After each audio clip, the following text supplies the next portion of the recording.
नमस्कार दोस्तों, इस वीडियो में जानेंगे जीएसटी के क्यूआरएमपी स्कीम में 3B फाइल करने की ड्यू डेट क्या रहेगी और इस स्कीम के अंतर्गत कितनी पेनल्टी है लेट 3B फाइलिंग की, और अगर आप टैक्स लेट जमा करा रहे हैं तो आपको कितना इंटरेस्ट देना पड़ेगा। तो इन सभी टॉपिक्स पे डिस्कशन करेंगे इस वीडियो में। मैं हूं सीए हेमंत और आप देख रहे हैं आपका अपना यूट्यूब चैनल सरल फाइनेंस। अगर आप इस चैनल पर नए हैं, मुझे पहली बार देख रहे हैं, तो चैनल को सब्सक्राइब भी जरूर करिएगा, क्योंकि मैं लेके आता हूं वीडियोस टैक्स के ऊपर में, स्टॉक्स के ऊपर में और इन्वेस्टमेंट के ऊपर में, जिसमें होता है फायदा हम सभी लोगों का। दोस्तों, क्यूआरएमपी स्कीम के अंतर्गत जीएसटीआर 3B जो आप क्वार्टरली फाइल करेंगे उसकी डेट में कोई भी चेंज नहीं किया गया है। यानी 3 महीने का क्वार्टर खत्म होने के बाद में अगले महीने की 22 तारीख तक आप अपना जीएसटीआर 3B फाइल कर सकते हैं, और ये डेट स्टेट वाइज एप्लीकेबल है, जैसा अभी एप्लीकेबल है। कुछ लोगों को 22 तारीख तक फाइल करना होगा और कुछ लोगों को स्टेट वाइज 24 तारीख तक फाइल करना होगा। आप स्क्रीन पे देख सकते हो किन स्टेट्स को कौन सी डेट एप्लीकेबल है। इसमें कोई चेंज नहीं किया गया है। अभी जो सिस्टम फॉलो हो रहा है सेम वही सिस्टम है एज फार एज 3B की date is concern. QRMP scheme में लेट फीस की अगर बात करें, यानी अगर आप 3B टाइम पे जमा नहीं करते हो तो आपको कितना लेट फीस जमा कराना है। अगर आपकी टैक्स लायबिलिटी निल रहती है तो सीजीएसटी में 10 रुपए, एसजीएसटी में 10 रुपए और आईजीएसटी में 20 रुपए। मैक्सिमम पेनल्टी 5,000 से ज्यादा इंक्रीज नहीं करेगी। और अगर टैक्स लायबिलिटी है तो सीजीएसटी में 25 रुपए, एसजीएसटी में 25 रुपए और आईजीएसटी में 50 रुपए। यहाँ पे भी टोटल फीस 5,000 रुपए से ज्यादा इंक्रीज नहीं करेगी। ये लेट फीस डे वाइज है, जितने दिन आप डिले करोगे उस हिसाब से आपका लेट फीस डेली बेसिस पे बढ़ता जाएगा, सीजीएसटी में, एसजीएसटी में और आईजीएसटी में। और अब बात करते हैं कि हमें कितना इंटरेस्ट देना होगा अगर हम टैक्स टाइम पे जमा नहीं कराते हैं। तो जीएसटी में आपको 18% की दर पे ब्याज देना पड़ता है जो टैक्स आप टाइम पे जमा नहीं कराते हो उसके ऊपर में। क्यूआरएमपी स्कीम में 2 तरीके से आपको टैक्स जमा कराना है। एक तो है फिक्स सम मेथड और दूसरा है सेल्फ असेसमेंट मेथड।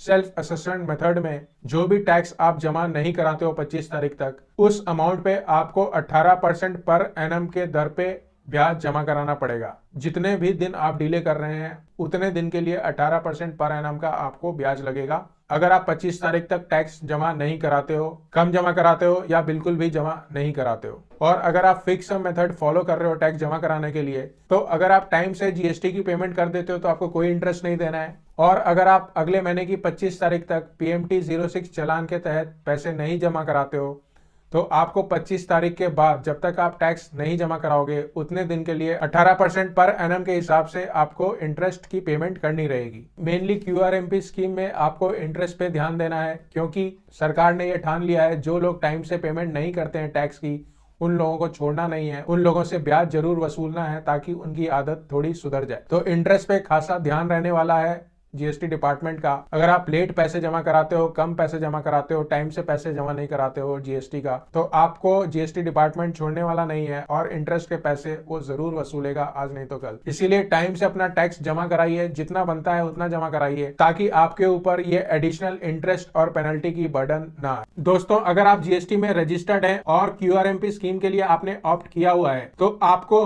हर महीने अगर आपका टैक्स बनता है तो उसका पेमेंट जीएसटी पोर्टल पे करना पड़ेगा। हालांकि रिटर्न जैसे जीएसटीआर 3B या जीएसटीआर 1 आप क्वार्टरली भरोगे, पर आपको हर महीने कैलकुलेशन करनी पड़ेगी कि आपका आउटपुट टैक्स लायबिलिटी कितना है, आप कितने इनपुट के लिए एलिजिबल हैं, और अगर कुछ बैलेंस आउटपुट बचता है तो वो आपको हर महीने जमा कराना पड़ेगा।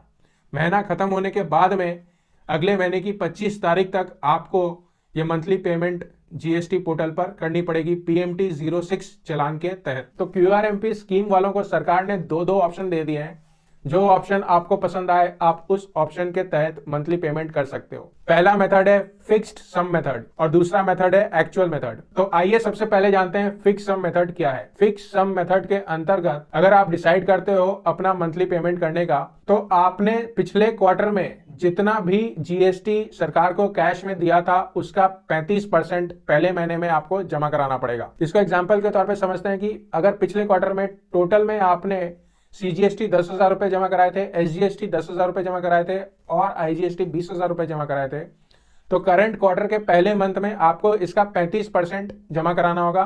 तो सीजीएसटी में आपको 3,500 रुपए जमा कराने होंगे, एसजीएसटी में 3,500 रुपए जमा कराने होंगे और आईजीएसटी में 7,000 रुपए जमा कराने पड़ेंगे। तो अगर क्यूआरएमपी स्कीम में आप क्वार्टरली 3B जमा करा रहे हो तो क्वार्टर खत्म होने के बाद में आपको 35% टैक्स जमा कराना होगा CGST, SGST और IGST में, जो भी आपने पिछले क्वार्टर में कैश में जमा कराया था। अगर आप 3B मंथली भर रहे हो तो आपको पूरा 100% पिछले महीने जो जमा कराया था वो आपको अगले महीने में जमा कराना पड़ेगा। दूसरा मेथड एक्चुअल मेथड है, जिसको सेल्फ असेसमेंट मेथड भी कहते हैं। सेल्फ असेसमेंट मेथड के मुताबिक टैक्स पेयर को अपना आउटपुट टैक्स कैलकुलेट करना है और उसमें वो एलिजिबल ITC घटा देंगे, यानी जो भी ITC आपके 2B में नजर आएगा अगले महीने, उतना ही ITC आप उसमें से डिडक्ट करेंगे। इनवॉइस के बेसिस पे ITC डिडक्ट नहीं करिएगा। केवल 2B में आपका जितना ITC रिफ्लेक्ट हो रहा है केवल उतना ही आपको आउटपुट टैक्स के साथ में एडजस्ट करना है और जो बैलेंस बच जाएगा वो आपको पेमेंट करना है। तो इस तरह से जो पेमेंट आप करोगे इसको सेल्फ असेसमेंट मेथड या एक्चुअल मेथड पे